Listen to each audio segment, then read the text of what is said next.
My close friends and I have had paranormal experiences since we were very little. Last year, we started a ghost hunting group, and we go to the most haunted places in our town every weekend. This past weekend, we went to an abandoned house on a street that one of our members lives on. We didn't know much about the history of the house, but all we knew is that a woman hung herself in it years ago. The house is completely abandoned. It is still furnished and everything, and it's very, very creepy. We weren't able to go inside of the house, but enough happened on the outside to give us a pretty good idea of how scary the inside would be. As we walked up to the house, the energy completely shifted and turned dark, sad, and almost draining. At first, we only looked in the huge windows of the house to see inside. We didn't see much, just normal furniture, staircases, chandeliers, and a picture of a man in a Navy uniform on the wall. Suddenly, I started shaking. An overwhelming feeling of sadness and terror went through me, and I felt like something horrible was going to happen. Right then, my neck started burning and stinging. I asked my boyfriend to look at it, and he pointed out several scratch marks on my neck. I started freaking out, but I tried to appear as calm as possible. I started asking questions, and when I asked about the picture on the wall, our spirit Ovilus device, which used a word database that spirits can manipulate, said the word crew. My boyfriend is in ROTC at our school, and he told me that crew is a rank in the military. We went back to look at the picture again, and we jumped as we saw that the chandelier on the ceiling was moving back and forth on its own. Just then, I started feeling pain in my neck again. Only this time, it wasn't stinging and burning. It was as if someone was pressing into my throat. A member of our team pointed out that my throat was turning red and snapped several pictures. Just as the feeling was going away, our Ovilus said the words, "Center room." Several of our team members looked back into the huge windows, but my boyfriend and I looked into the windows at the bottom of the house to see into the basement. Both of us saw a small orb of light flashing in the center of the room before it seemed to fly off and disappear. I looked in the direction that it had went and saw a misty, dark silhouette of a woman standing in the corner for a few seconds before it disappeared. We freaked out and jumped back, telling the others to look in. They didn't see anything in the basement, but later on, when they looked in the window, they saw the same figure. And then, a member of our team asked, "Why did you kill yourself?" The Ovilus then said, "Marriage, sad, distance."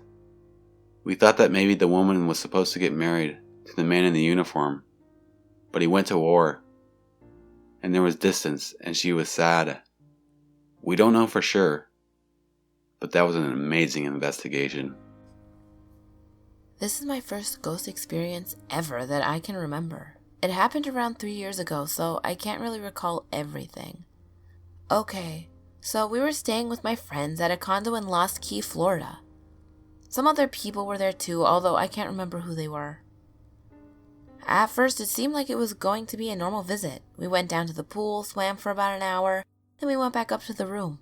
Now, this whole ghost thing could have just been brought on by paranoia since my friend, my sister, and I were watching The Haunting. But other people seemed to notice too. So, we were watching our show and I decided to go use the bathroom. Now, there's a cooler next to the toilet, and when I had first seen it, it was open. However, when I walked back into the bathroom, the lid was closed. I asked my friend, "Wasn't the lid on the cooler just open a minute ago?"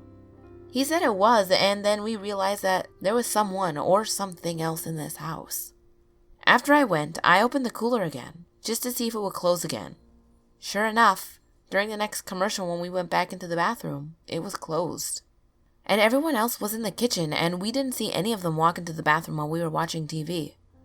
After it happened again, we tried to think of a logical explanation as to why this was happening. We figured someone could have just walked in there while we weren't looking. But then we would have heard the toilet flush, so that was pretty much ruled out. Eventually, we decided to forget it, because it's a cooler lid. It could have just fallen down by itself. Okay, so the cooler thing, it could have been caused by many different things, but here's where it gets a little freaky. We were spending the night there, so apparently, while we were asleep, the ghost decided to come out again. The next morning, we heard someone cry out inside our room. It was one of the other people that were staying with us, one of the ones I couldn't remember. And then people started saying, "There's scratch marks on the table." Now, remember, this was a pretty large group because each of our families had at least 4 people, and all of them were clearly seeing the marks. It's pretty dark in the room, but I could still see clearly the scratch marks on that table. And the part that had been scratched had been made out of glass. No ordinary person could have left a scratch mark like that on glass. And just remember, nobody had noticed scratch marks on the table the day before.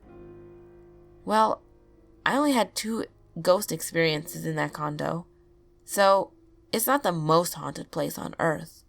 Still, the scratch marks on the table were enough to give everybody goosebumps. If you ask me, maybe the scratch marks were made by a ghost of an animal. Who knows? If you have any idea, leave it in the comments below. However, to this day, I am still puzzled as to what left scratch marks on that table. In 1980, I was attending Chipola Junior College in Marianna, Florida. I was living in a dorm, and I worked at the reception desk every weekend. Oftentimes, I was the only person there for the entire weekend. On this particular weekend, Sunday afternoon rolled around, and my roommate and suite mates returned from their homes. The way the rooms were laid out, there were 2 rooms with a bathroom between them. Together, they were considered a suite. I was helping them unload their cars. They always brought back awesome groceries from home and passed through the bathroom to put some of my roommate's things in our room. As I walked back through the bathroom, I decided to walk back through my suite mate's room instead of walking out into the dorm hall. I looked to my right. This area was pretty small, as it was the entrance/exit for the shower. I saw a young woman there. She was medium height, with long, dark, straight hair. Her hair was parted in the middle, and she was wearing a blue and red rugby-style shirt. Her hair and shirt style reminded me of the fashions of the early 70s. Of course, I knew immediately she didn't belong there, and quickly looked away, and then back. She was gone. I was really excited, and ran to find my suite mates and roommate, who were walking down the hall. I told them the story of what I had just seen. I thought they'd think I was crazy, but they didn't. We decided that the next day, we would find the cleaning lady and ask her if there had been a girl who had lived in one of our rooms and had died. Miss Rain, the cleaning lady, had been working in our dorm for a long time, so we knew she would know. The next day, we went on to classes and our other usual activities. In the afternoon, my roommate and I were back in the dorm around 3 p.m. We eagerly sought out Mrs. Rain. She was in the laundry room, working. I asked her if there had ever been a girl who had lived in our room, who had died. She said she wasn't sure. I described the girl I had seen, and Miss Rain told me that she had remembered a young girl fitting that description, who had died in a car wreck. Well, a few weeks passed, and I decided I had just imagined the girl. But another weekend came around, and I found I hadn't imagined it at all. It was a Saturday night, and I had been out with my cousin and friend. Our curfew was 2 a.m., but I was home by midnight and safely in bed. About 1 a.m., I heard the water in the sink in the bathroom turn on. My suite mate was supposed to be coming into town for a date with her boyfriend. I had assumed when I heard the water that she had come in from her date. The water stayed on for a long time. I got really aggravated at my suite mate, but finally decided to get up and turn the water off. The next morning, I went into my suitemate's room, but she wasn't there. I thought maybe she and her boyfriend had gone out for breakfast. When she came in that evening, I asked her why she had left the water on the night before. She looked at me like I had lost my mind and asked me what I was talking about. I told her, "You know, when you came in from your date last night, you turned on the water and left it on?" She said, "I never even came into town last night. I was at my parents' house all weekend." I decided my dark-haired friend wanted to make sure I knew she was there. I never saw her again or had any more evidence of her existence. But I do know she is real. I live in Tampa, Florida, but the event happened at 5 a.m. on July 14th in Orlando, Florida. I was attending an educational conference at the Hilton. I had a very secluded room on the 9th floor. You had to go all the way down the hall, take a left, go past the service set of stairs, and around another corner to find this room, and it was all by itself. I almost couldn't find it my first night. It was located at the top corner of the hotel. It had this great balcony that went around 2 sides, and the man that checked me in said it was very private and quiet. I arrived Sunday evening, watched TV, read some, and went to bed around midnight. Nothing of interest happened to me on the first night. I attended conferences all day, had dinner, again watched TV and read. Around 10:30 p.m., I turned off the lights and went to sleep. I tossed and turned a little bit, every time checking the clock. I remember that happening 2 or 3 times. The last time I looked at the clock, it was 4:30 a.m. I wasn't all the way back asleep when I felt a body get in the bed and snuggle up close to me. The bed definitely had a large weight next to me. The closeness wasn't sexual in nature, but I was freaked out. All I can think about is that somebody slipped into my room. Only seconds went by when I moved my hand to the back of my thigh to see if I could feel a person. And a large hand touched my hand and held it. It wasn't an aggressive hold. Looking back, it was actually nicely affectionate, but not sexual. I bolted up at that moment, but nothing was there. I ran and turned on the first light in the room. The door was still locked and bolted. No one was in the room with me. My heart was racing. I didn't go back to sleep after that. I got ready for my day and went to more meetings. I have never experienced anything like this, and I have never heard of it happening to anyone until I talked to a friend later that day who's into ghosts and spirits. The next night, I was apprehensive to go to bed. I had all the lights on. I talked to my friend and she calmed me down a bit. I talked to the room and asked it if it had anything it wanted to tell me. I went to bed finally after midnight. I put pillows all around me. I managed to sleep and it did not happen again. I am back home tonight and recalling my experience. I wanted to know if others have had similar situations. Do you think it will happen again, or is it isolated to that hotel room? Any thoughts are encouraged. Thanks for reading. When I was a small child, I remember seeing my grandmother often, even after she passed away. These experiences actually led me to develop a fear of being alone, and an even worse fear of the dark. Over the years, my fears have subsided, and I haven't really had any problems the last 3 or 4. That all changed July 16th of this year. When I moved to Florida, I quickly befriended a lady 40 years my senior, Leslie. Leslie is a great woman who manages a rundown motel on the outskirts of town. From time to time, she will have my husband, Joe, and I do odd jobs around the old place. We have become very close to her and would do anything for her. So when she called and asked us to come down, we immediately got in our car and headed toward the motel. She explained that a young man had checked in the day before and that he wouldn't answer the room door. I didn't think much of it, as the guests are known to leave without returning the keys. I left and went to work, only to have my husband call a few hours later, explaining that the young man had ended his life in that motel room. Of course, I felt for that person and his family, but still, I didn't think much of it. I had never met the man, and I'm not a very emotional person at all. After a few days, the police had cleared the scene so that it could be cleaned up. Leslie couldn't stand to do it, and she didn't have the $500 required to hire a professional crime scene cleaning crew. She reluctantly requested that Joseph and I clean the room for her. I do not like seeing things like that. However, Joe had recently got laid off, and we could use the $200 she was offering. I figured that it would take us a few hours to do the job, a quick and easy couple $100. I have never been more wrong about something in my life. When we arrived that morning, the air was thick with a sadness. Leslie gave me another chance to back out of it, but a deal's a deal. I decided to proceed. As I approached the dreaded room of 106, something told me to turn around, get back in the car, and get home as fast as I could.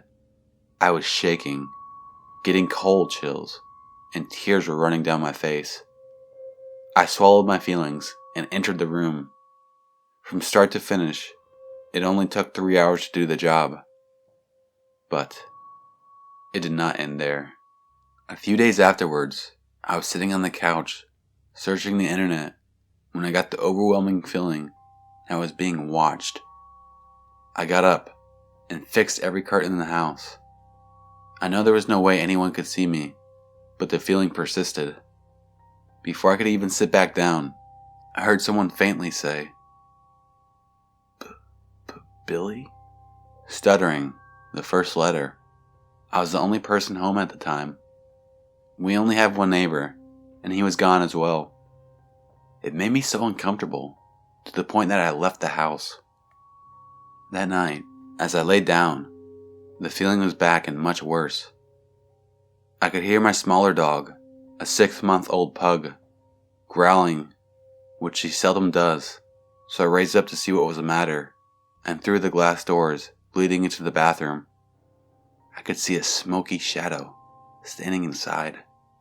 I tried to dismiss it, thinking that I was perhaps seeing things. A short time later, I could smell the scent of vanilla cigars. I was disturbed to the point I made my husband walk around the house, looking for intruders.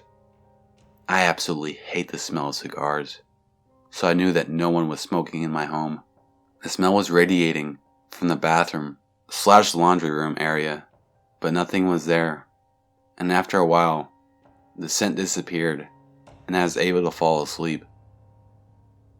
For the next few days, there were only little things, like the TV being turned off and on, things being moved, hearing someone mumble in the next room.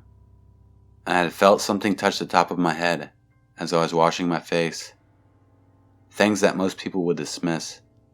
Nothing was really bad, except for the feeling of being watched. It was so bad that my fears all returned tenfold. I can't stand to be alone at all. I leave every light in the house on. My husband was to the point that he thought I was becoming schizophrenic, which really hurt because I knew these things were happening to me. Well, that ended today, when the biggest thing yet happened. We were sitting on the couch, which is at the back of the living room, beside the bedroom door, and behind the rocking chair, watching TV. The chair began rocking.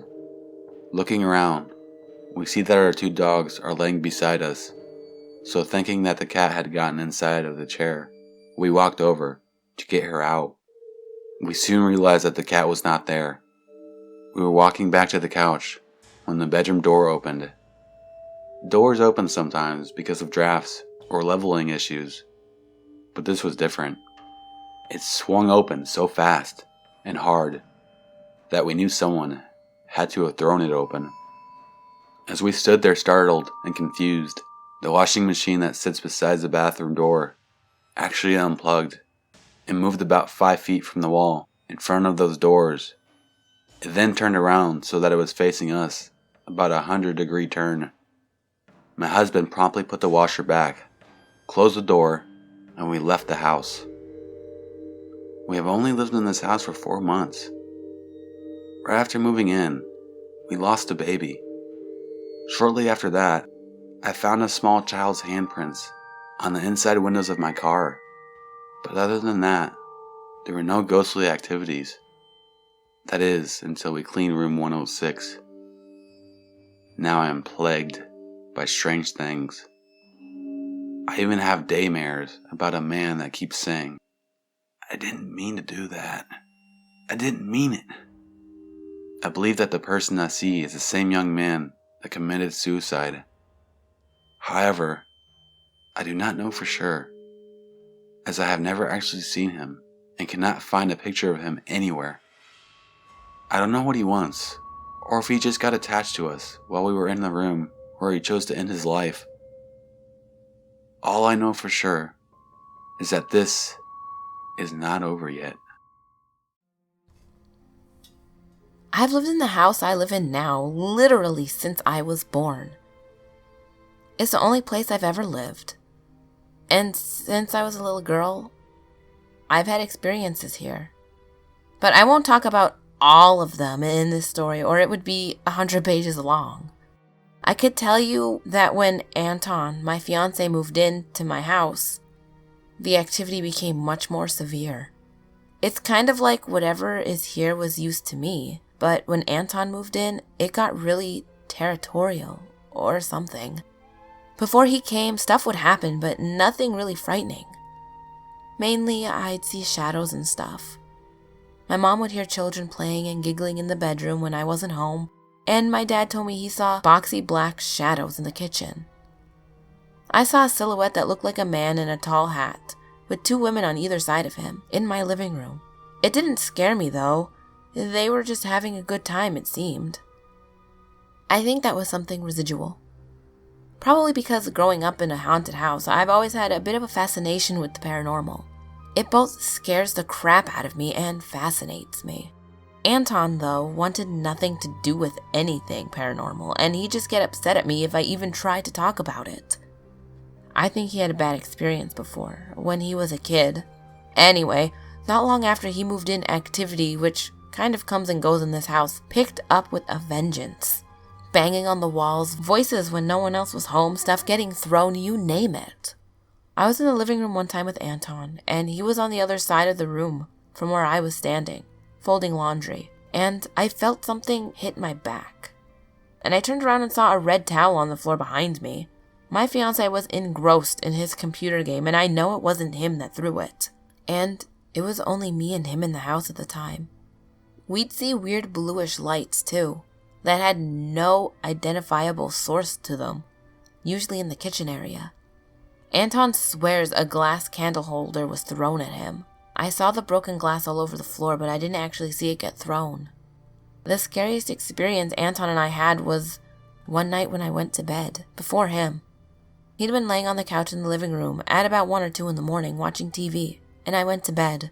I then woke up because I heard a very loud bang come from the wall in my room, behind my bed. And when I woke up, Anton was sitting on the floor at the foot of my bed. I'm like, "What was that, and why are you sitting on the floor? I thought you were watching your show." He goes, "You heard that too?" Yeah, I'd have to be deaf not to. Then he told me what happened to him out in the living room. Evidently, he'd had the lights off and was watching his favorite show, and he saw something weird out of the corner of his eye. And when he looked, he saw what looked like faces coming out of the wall. It sounds overdramatic, I know, but he swears on his life he was telling the truth. And I'd heard one other person say they'd seen that too, in my living room. An ex-friend of mine who spent the night before at my house, June. He was scared to death and he ran into my bedroom, but he'd sat on the floor because he didn't want to wake me. That was when the banging on the wall started.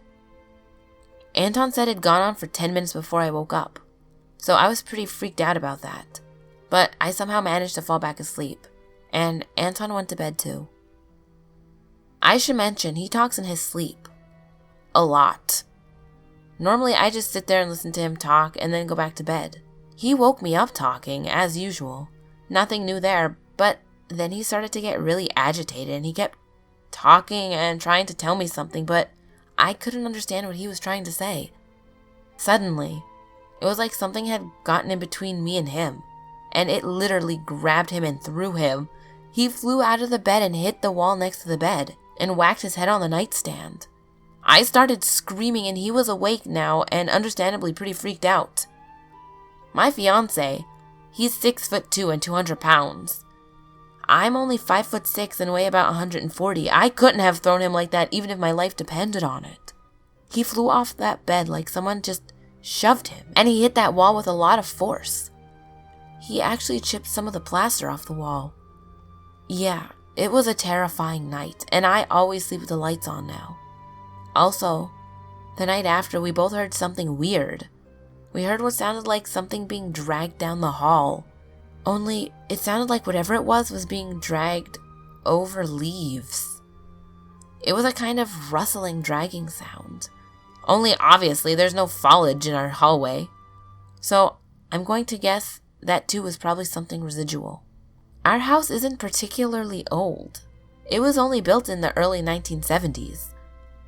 I think the residual part of it might be connected to the land, not the house, because those silhouettes I saw in my living room when I was a little girl, having a good time and listening to music and dancing, the music and talking is what had woken me up. We're dressed in really poofy old-fashioned dresses, and the guy had on a suit and top hat. Definitely not 70s style clothing. Much older. But there are a lot of theories about why my house is haunted. But I think it's definitely the land. Because many other people who live in my area in Florida, who I know, are also experiencing paranormal activity in their homes. I think I might also have or have had a poltergeist possibly. At least, that would explain a lot, like why stuff would mainly happen when I was scared or angry. When me and my fiance would get in fights, that's when he'd most likely get things thrown at him, or hear me calling out after him, after I'd left the house and it was just him there. Recently, not a whole lot has been happening. As I said, it comes in waves. Sometimes nothing at all will happen for months or even years. I've heard that in the spirit world, they don't experience time and passing the way we do. So it's like something will happen every single day for a month. Then nothing will happen for a year. It's very strange. Eventually, my dad passed away not long ago, and I believe he's here protecting me. So that could also be why nothing scary has happened in so long. It gives me peace to know he's here watching over me and not gone. His walking cane was out in the garage, and then last December, I went out in the living room to get something and his cane was in there. By the Christmas tree. Nobody had touched it in months. I guess Dad was letting me know he was there, celebrating the holidays with me. So, I don't think my house will never not be haunted. I don't know exactly why it is or what happened there, but I feel safe with my dad watching over me. And at least my poor fiance hasn't gotten anything else thrown at him lately.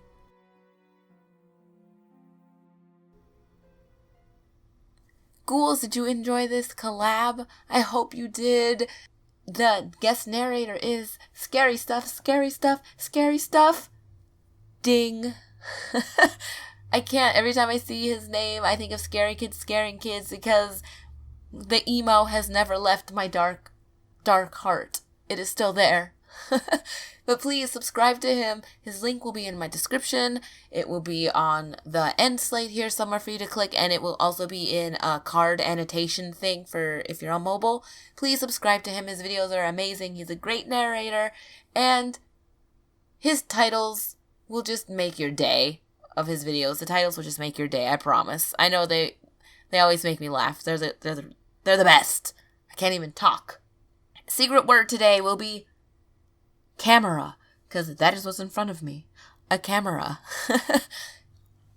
And as always, my last video will be on the top left, next video will be on the bottom left. All my social medias are on the screen, as well as in the description box below. And remember, there's always someone or something watching you.